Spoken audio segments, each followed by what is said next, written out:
Hello दोस्तों, तो कैसे हैं आप लोग। आपका एक बार फिर स्वागत है हमारे यूट्यूब चैनल स्टडी विद अंकुर में। आज हम देखेंगे सामान्य अध्ययन से संबंधित महत्वपूर्ण प्रश्न जो कि आपके आगामी एग्जाम में पूछे जा सकते हैं। जैसे कि आपका यहाँ पे फर्स्ट क्वेश्चन पूछा गया है, मौर्य काल में वेश्यावृत्ति पर निगरानी एवं नियंत्रण के लिए नियुक्त अधिकारी कौन था। फर्स्ट ऑप्शन है आपका ऑप्शन ए सीताध्यक्ष, ऑप्शन बी शूराध्यक्ष, ऑप्शन सी गणिकाध्यक्ष या फिर ऑप्शन डी इनमें से कोई नहीं। तो इसका आंसर हो जाएगा आपका ऑप्शन सी, गणिका अध्यक्ष बोला जाता था वेश्यावृत्ति पर निगरानी रखने वाले अधिकारी को। नेक्स्ट आपका यहाँ पे क्वेश्चन पूछा गया है, गरुड़ ध्वज स्तंभ किस धर्म से संबंधित है। तो जो आपका गरुड़ ध्वज स्तंभ है ये वेशनगर से मिला है और ये हेलियोडोरस के द्वारा बनवाया गया था। अब आपको यहाँ पे पूछा गया है कि ये किस धर्म से संबंधित है। ऑप्शन ए ब्राह्मण धर्म, ऑप्शन बी जैन धर्म, ऑप्शन सी भागवत धर्म या फिर ऑप्शन डी बौद्ध धर्म। तो इसका संबंध है भागवत धर्म से, यानी कि आंसर हो जाएगा आपका ऑप्शन सी। अब चलते हैं नेक्स्ट आपका यहाँ पे क्वेश्चन पूछा गया है, अशोक ने राज्याभिषेक के कौन से वर्ष में हिंसा निषेध लागू किया था, यानी कि हिंसा पे इसने रोक लगा दी थी। तो ये किया था 26वें वर्ष यानी कि 244 ईसा पूर्व में। ये भी आप ध्यान रखते हुए चलेंगे। नेक्स्ट आपका यहाँ पे क्वेश्चन पूछा गया है, गंधार कला की मूर्तियों को किसने आत्मा रहित पुतले कहा है। तो जो गंधार कला है इसका विकास हुआ था कुषाण काल में। इसकी जो मूर्तियां हैं इन्हें कहा गया है आत्मा रहित पुतले। किसके द्वारा। Option A Nihar Ranjan Ray, option B Vasudev Sharan Agrawal, option C Anand Kumar Swamy या फिर ऑप्शन डी इनमें से कोई नहीं। तो इसका आंसर हो जाएगा आपका ऑप्शन सी, आनंद कुमार स्वामी के द्वारा गंधार कला की मूर्तियों को आत्मा रहित पुतले कहा गया था। यह आप ध्यान रखते हुए चलेंगे।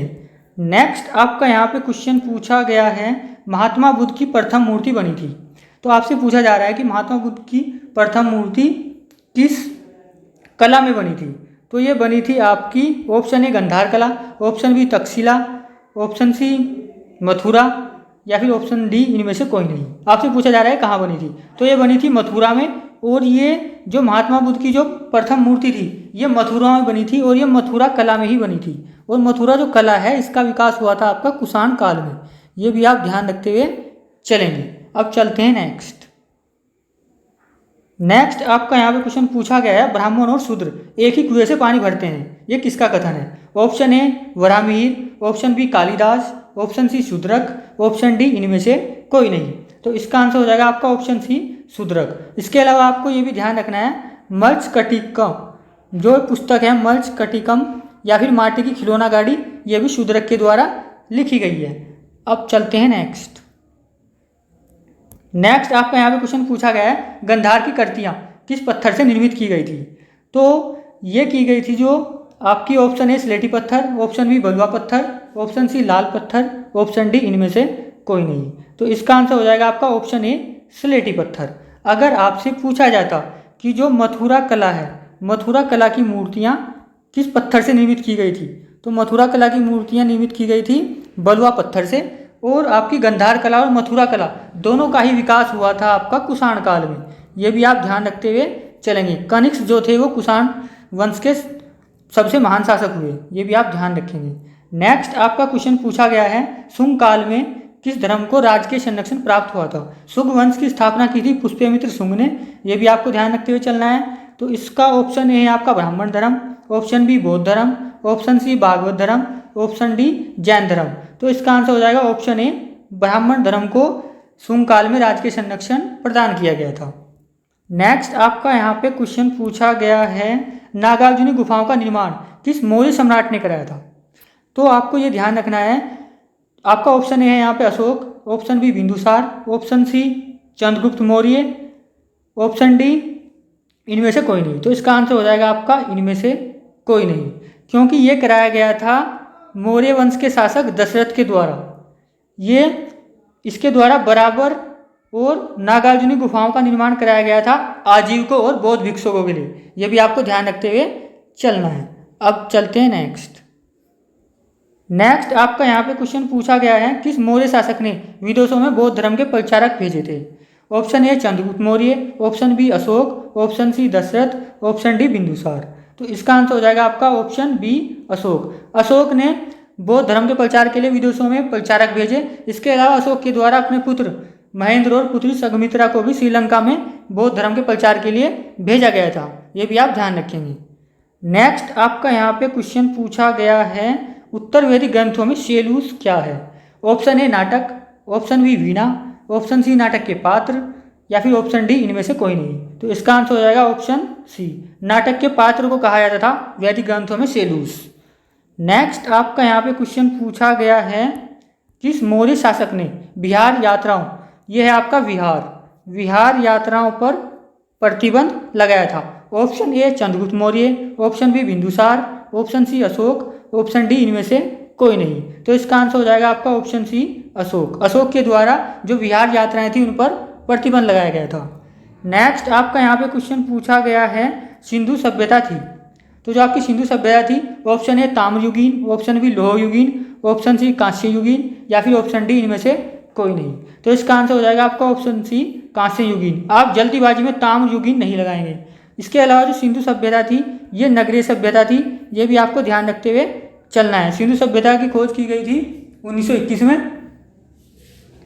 जो आपका हड़प्पा और मोहनजोदड़ो है वो अलग अलग है, फिर आपको ध्यान रखते हुए चलना है। नेक्स्ट आपका यहाँ पे क्वेश्चन पूछा गया है, सिंधु सभ्यता में नगरों की सड़कें एक दूसरे को कैसे काटती थी?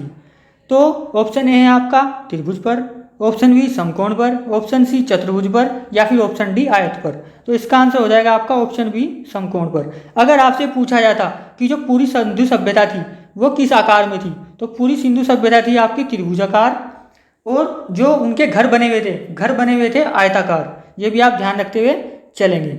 नेक्स्ट आपका यहाँ पे क्वेश्चन पूछा गया है, विशाल अन्नागार स्थित है। ये जो अन्नागार है ये एक अनाज का भंडार होता था। तो आपसे पूछा गया है कहाँ स्थित है? Option A Mohenjodaro, option B Kalibangan, option C Rakhigarhi, या फिर ऑप्शन डी इनमें से कोई नहीं। तो इसका आंसर हो जाएगा ऑप्शन डी इनमें से कोई नहीं, क्योंकि ये स्थित था आपका हड़प्पा में।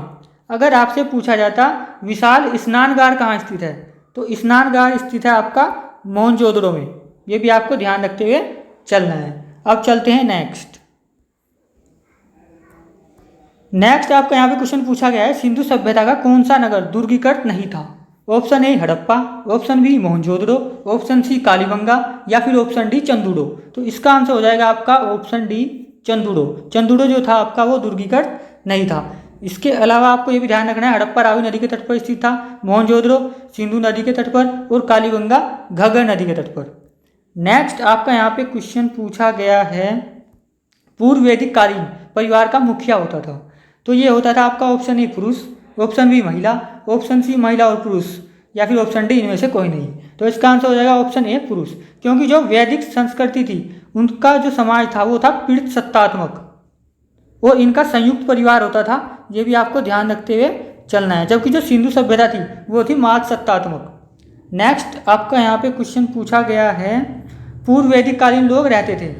तो ऑप्शन ए जंगलों में, ऑप्शन बी ग्रामों में, ऑप्शन सी शहरों में, या फिर ऑप्शन डी इनमें से कोई नहीं।